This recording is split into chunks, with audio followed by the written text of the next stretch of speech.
बिस्मिल्लाहिर्रहमानिर्रहीम। Welcome to IT series tutor channel. ये एक हैंड्स ऑन प्रैक्टिस वीडियो है जिसमें हम अब तक classes, objects, access, specifiers, data members और मेंबर फंक्शंस के बारे में जो कुछ डिस्कस कर चुके हैं उन्हें इस्तेमाल में लाते हुए एक प्रोग्राम में इस्तेमाल करेंगे।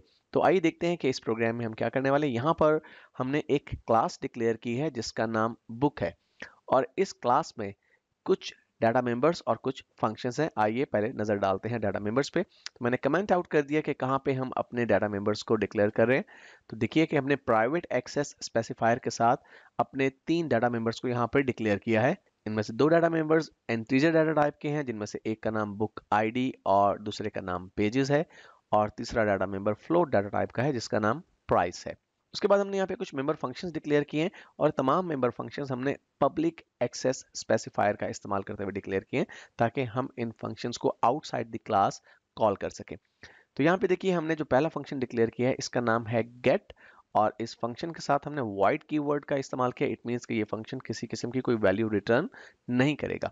और ये फंक्शन करेगा क्या? एक्चुअली इसमें हमने कुछ सी आउट और सी इन ऑब्जेक्ट्स की मदद से यूजर से कुछ वैल्यूज इनपुट के तौर पर रिसीव की हैं और उन्हें हम स्टोर करवाएंगे अपने ऑब्जेक्ट के बुक आईडी, पेजेस और प्राइस में।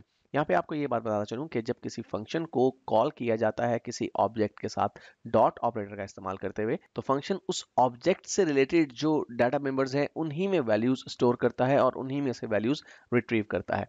तो ये गेट फंक्शन क्या करेगा? सबसे पहले जब इस फंक्शन को कॉल किया जाएगा तो ये सी आउट ऑब्जेक्ट की मदद से एक मैसेज देगा, एंटर बुक आईडी, और उसके बाद से इन ऑब्जेक्ट की मदद से बुक आईडी को स्टोर कर दिया जाएगा उस ऑब्जेक्ट के बुक आईडी नामी डाटा मेंबर के अंदर। ये बात आपको जहन में रखनी है कि जितने भी डाटा मेंबर्स हमने डिक्लेयर किए हैं ये तमाम डाटा मेंबर्स हर एक ऑब्जेक्ट के साथ सेपरेटली एसोसिएटेड है, यानी हर एक ऑब्जेक्ट में ये तमाम डाटा मेंबर्स मौजूद होंगे और तमाम डाटा मेंबर्स अलग अलग मेमोरी लोकेशंस पर मौजूद होंगे। इसलिए किसी एक ऑब्जेक्ट के साथ एसोसिएटेड डाटा मेंबर्स की वैल्यूज किसी दूसरे ऑब्जेक्ट के साथ एसोसिएटेड डाटा मेंबर्स की वैल्यूज के साथ इंटरएक्ट नहीं करेंगी। तो उसके बाद देखिए हमने सी आउट ऑब्जेक्ट की मदद से दोबारा से एक प्रॉम्प्ट जनरेट किया, एंटर पेजेस, और फिर यूजर का इनपुट हमने सी इन ऑब्जेक्ट की मदद से पेजेस नामी डाटा मेंबर में स्टोर कर लिया। और डेफिनेटली ये किस ऑब्जेक्ट के डाटा मेंबर में स्टोर होगा? जिस ऑब्जेक्ट के साथ डॉट ऑपरेटर का इस्तेमाल करते हुए इस फंक्शन को यूज किया जाएगा उसी ऑब्जेक्ट के पेजेस नामी डाटा मेंबर में वो वैल्यू स्टोर हो जाएगी जो कि यूजर ने एंटर की होगी। उसके बाद एक और सी आउट ऑब्जेक्ट की मदद से हम एक प्रॉम्प्ट जनरेट करें, एंटर प्राइस, और यूजर की इनपुट करदा वैल्यू स्टोर कर दी जाएगी उस ऑब्जेक्ट के प्राइस नामी डाटा मेंबर में जिस ऑब्जेक्ट के साथ इस गेट नामी फंक्शन को कॉल किया जाएगा। इसके बाद जो सेकंड हमारा मेंबर फंक्शन है उसका नाम है शो, और ये जो फंक्शन है ये भी वॉइड कीवर्ड के साथ हमने डिक्लेयर किया। इट मींस कि ये भी किसी किस्म की कोई वैल्यू रिटर्न नहीं करेगा, लेकिन नाम से ही जाहिर है कि ये फंक्शन वैल्यूज को शो करने के लिए इस्तेमाल किया जा रहा है। और देखिए इस फंक्शन की मदद से हमने 3 सी आउट ऑब्जेक्ट स्टेटमेंट्स का इस्तेमाल किया है और हर एक सी आउट ऑब्जेक्ट स्टेटमेंट की मदद से हम एक स्ट्रिंग और उस स्ट्रिंग के साथ साथ हम ऑब्जेक्ट में मौजूद बुक आईडी, पेजेस और प्राइस को प्रिंट करवाएंगे। ये बात ध्यान में रखिए कि जब इस फंक्शन को कॉल किया जाएगा तो किसी ऑब्जेक्ट के साथ डॉट ऑपरेटर का इस्तेमाल करते हुए कॉल किया जाएगा। तो जिस ऑब्जेक्ट के साथ हम इस फंक्शन को कॉल करेंगे उसी ऑब्जेक्ट के data members, book ID, pages और प्राइस की वैल्यूज स्क्रीन पर प्रिंट होंगी। तो ये तीनों वैल्यूज प्रिंट हो जाएंगी इस फंक्शन को जब कॉल किया जाएगा। इसके बाद हमारा जो सेकंड लास्ट फंक्शन है उसका नाम है सेट, और ये फंक्शन भी हमने डिक्लेयर किया है वॉइड कीवर्ड के साथ। तो इट मींस कि ये कोई वैल्यू रिटर्न नहीं करेगा, लेकिन इस फंक्शन को कॉल करते हुए 3 पैरामीटर्स प्रोवाइड किए जाएंगे। इंटीजर डाटा टाइप के साथ पहली वैल्यू प्रोवाइड की जाएगी, इंटीजर डाटा टाइप के साथ दूसरी वैल्यू, और फ्लोट डाटा टाइप के साथ तीसरी वैल्यू प्रोवाइड की जाएगी। यहाँ पे आप देख रहे हैं कि हमने आईडी, पीजी और पीआर के नाम से फॉर्मल पैरामीटर्स भी इस फंक्शन में डिक्लेयर कर दी हैं। यानी जब इस फंक्शन को कॉल करते हुए 3 वैल्यूज प्रोवाइड की जाएंगी तो पहली वैल्यू जो है उसकी वैल्यू कॉपी हो जाएगी आईडी के अंदर, दूसरी वैल्यू कॉपी हो जाएगी पीजी नामी इस फॉर्मल पैरामीटर के अंदर, और तीसरी वैल्यू कॉपी हो जाएगी पीआर नामी इस फॉर्मल पैरामीटर के अंदर। यहाँ पे बताना चलूँ कि बेसिकली पीजी से मुराद पेजेस और पीआर से मुराद प्राइस है। और इस फंक्शन के अंदर देखिए हम क्या कर रहे हैं। एक्चुअली हम अपने data members book ID, pages और प्राइस की वैल्यू सेट कर रहे हैं, और यही इस फंक्शन का नाम भी है कि ये बेसिकली वैल्यूज सेट कर देगा किसके लिए, हमारे जो डाटा मेंबर्स हैं उनके लिए। अब सवाल ये उठता है कि किस ऑब्जेक्ट के डाटा मेंबर्स की वैल्यू को सेट किया जाएगा। ऑब्वियसली जिस ऑब्जेक्ट के साथ इस फंक्शन को कॉल किया जाएगा, यानी जिस ऑब्जेक्ट के बाद डॉट ऑपरेटर का यूज करते हुए हम सेट फंक्शन को कॉल करेंगे, उस ही ऑब्जेक्ट के तमाम डाटा मेंबर्स की वैल्यूज सेट कर दी जाएंगी इस फंक्शन की मदद से। और जो हमारा लास्ट फंक्शन है वो एक फ्लोट डाटा टाइप की वैल्यू रिटर्न करेगा, और इस फंक्शन का नाम है गेट प्राइस। और ये फंक्शन करेगा क्या, ये सिंपली रिटर्न कर देगा प्राइस को। अब सवाल ये उठता है कि किस चीज की प्राइस को रिटर्न कर देगा।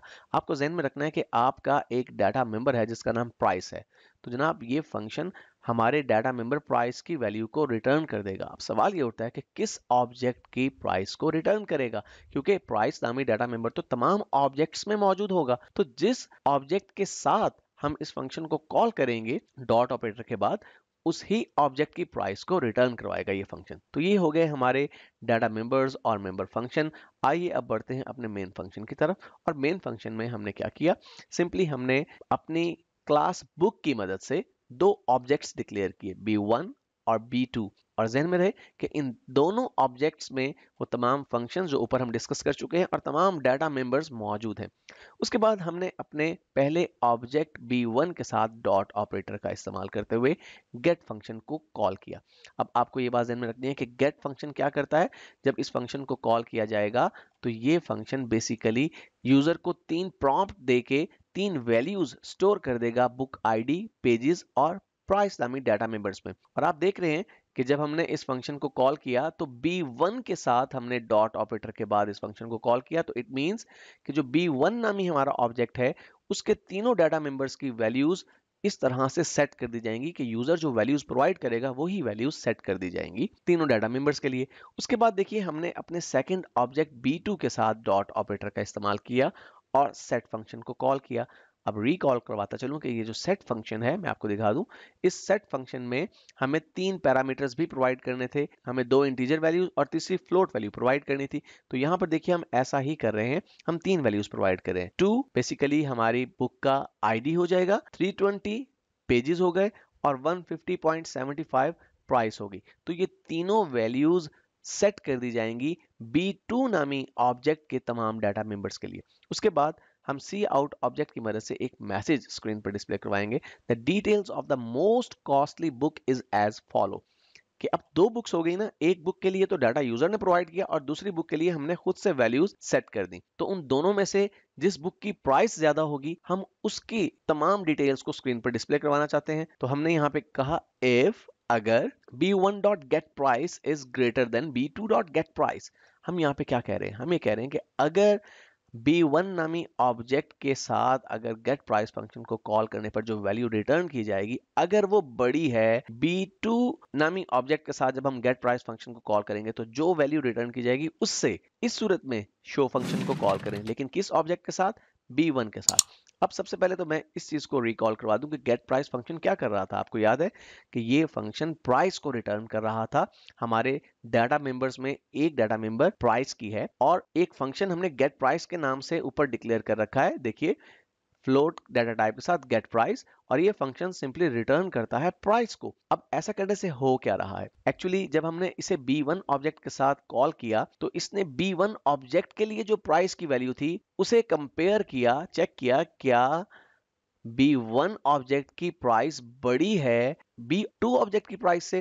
क्योंकि जब हमने B2 ऑब्जेक्ट के साथ भी गेट प्राइस फंक्शन को कॉल किया तो गेट प्राइस फंक्शन ने B2 ऑब्जेक्ट की प्राइस हमें रिटर्न की। तो एक्चुअली यहाँ पे कंपैरिजन हो रहा है लाइन नंबर 45 पे B1 ऑब्जेक्ट की प्राइस का B2 ऑब्जेक्ट की प्राइस के साथ। तो अगर ये कंडीशन ट्रू होती है तो ऐसा उस वक्त होगा जब हमारी B1 नामी ऑब्जेक्ट के अंदर जो डाटा मेंबर प्राइस है उसकी वैल्यू बड़ी है।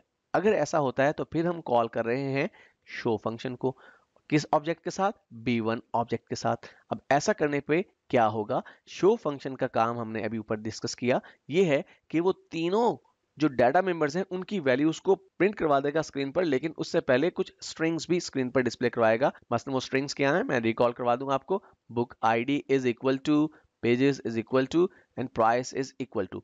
तो ये तमाम स्ट्रिंग्स के साथ हमें बुक आईडी, पेजेस और प्राइस की वैल्यूज स्क्रीन पर प्रिंट करवा दी जाएंगी। और आखिर में देखिए हमने क्या किया, एल्स, यानी अगर ये कंडीशन ट्रू नहीं होती, अगर ये कंडीशन ट्रू नहीं होती तो फिर जो B2 ऑब्जेक्ट है उसके डाटा मेंबर प्राइस में मौजूद वैल्यू बड़ी है।